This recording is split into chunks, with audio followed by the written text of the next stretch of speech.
Ce 22 septembre 2025, les pays de l'AES, donc le Niger, le Burkina et le Mali, ont fait une annonce choc. Porte à la connaissance de l'opinion publique confédérale et de la communauté internationale leur décision souveraine de se retirer du statut de Rome de la Cour pénale internationale avec effet immédiat. L'annonce de leur retrait de la CPI. Ceci arrive après leur retrait de la CEDEAO en début 2024 et de l'Organisation internationale de la francophonie en mars 2025. Alors forcément, des questions se posent. Quelles sont les causes de cette sortie que certains jugent brusque? Et surtout, quelles en seront les conséquences pour les pays de l'AES? Vous l'aurez compris les amis, aujourd'hui nous parlons de la sortie de l'AES de la Cour pénale internationale. On va essayer de répondre à une question essentielle. Est-ce que le départ de la CPI marque vraiment le début du règne de l'impunité au Sahel comme le disent certains? Mais avant tout, prenons le temps de comprendre ce qu'est la CPI.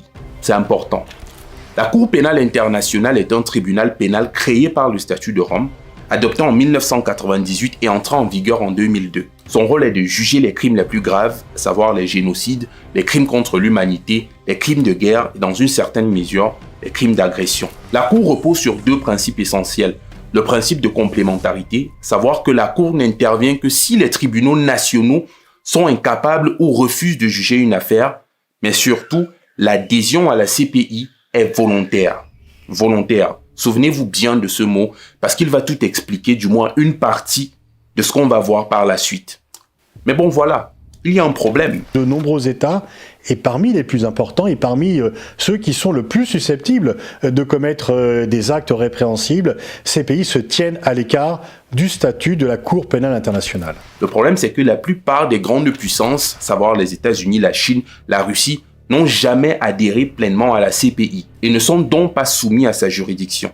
Et c'est là sa plus grande faiblesse. C'est que visiblement, la CPI ne s'attaque qu'aux plus faibles.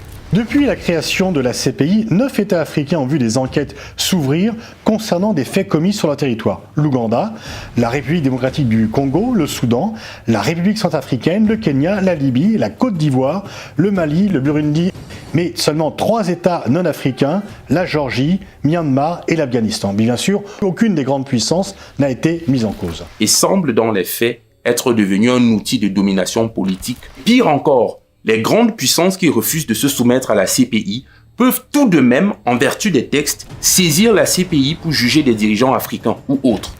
Cherchez les